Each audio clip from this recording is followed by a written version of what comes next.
If you're a borrower and you know your loan is about to get into trouble, you've seen it coming, there's really three things you ought to look at. Number one, figure out who your lender is, and sometimes that's not so easy in the current world. Number two, figure out your overall approach to the loan and the asset and the lender. Number three, scrutinize the guarantees in the file. Let's start with the first of those. Who is your lender? A lot of the debt structures that we saw during the boom that ended in 2007 involved a securitized first mortgage loan, sometimes a second piece of that first mortgage loan that got sold to somebody else. There might have been mezzanine financing, there would sometimes be preferred equity financing, and there would sometimes be multiple layers of some of these things.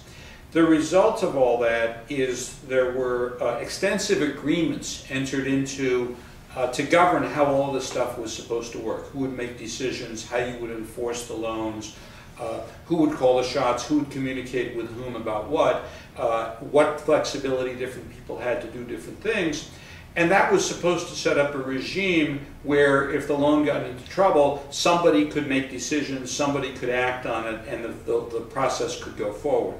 I think what we've all seen is that those documents and structures are proving not to work quite as well as everybody expected and hoped. Basically, they're not as streamlined as one thought. There are plenty of issues, question marks, and gaps. And if you're a borrower, it can be very hard to find somebody to talk to.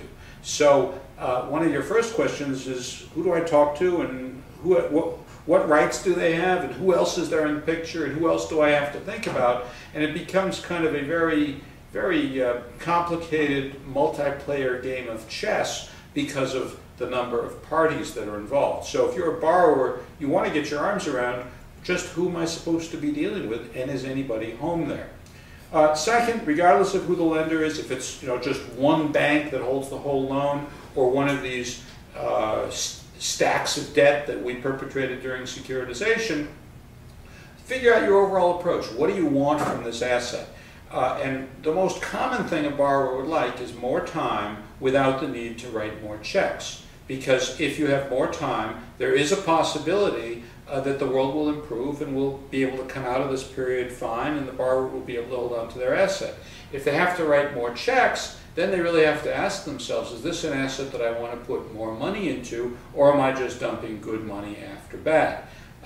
Another issue is, do I want to be confrontational with the lender? Do I want to kind of roll over and cooperate with the lender and basically either give them a deed in lieu of foreclosure or some substitute for that, or work with them? Or am I going to be more forceful, potentially go into litigation? The overall approach that you take kind of colors the discussions from the first day. So you don't want to just go in and be reactive to whatever the lender throws your way. You want to have an overall approach, have an overall strategy for dealing with the lender, and then follow it. And of course, if things change, you have to be nimble and be ready to not follow it. That's just the way the world is. The third major points for any borrower, as well as for any lender, the main document in any troubled loan is, in my opinion, the guarantee, or multiple guarantees sometimes. What we had during the real estate financing boom that ended in 2007 was very few guarantees of the entire loan by anyone. There would sometimes be partial guarantees, like 10 million out of 100 million, and then the question is, well, what does that mean? Is that the first 10 million? Is it the last 10 million? Is it 1/10 of the loan? So, if there is a guarantee that's for part of the principal, one has to ask, okay, well, what part, and what do I have to do to get out from under that guarantee? One will also ask, are there recourse carve-out guarantees? There usually are recourse carve-out guarantees, and what those are is the guarantor is not liable for the loan in the first instance, but if certain bad things happen, then the guarantor will be liable for something, either whatever loss the lender suffers because of the bad thing, or if the bad thing is bad enough, then the guarantor becomes liable for the entire loan. The point is that regardless of the exact scope of these carve-out guarantees, they are an exception to the borrower's ability to just walk away from the asset. Because if something happens that would trigger liability under one of these guarantees, then the principals of the borrower face personal liability, their assets are at risk, and that's certainly not a good thing. So if there is a carve-out guarantee, you want to be very clear about what has to happen to trigger liability under the carve-out guarantee.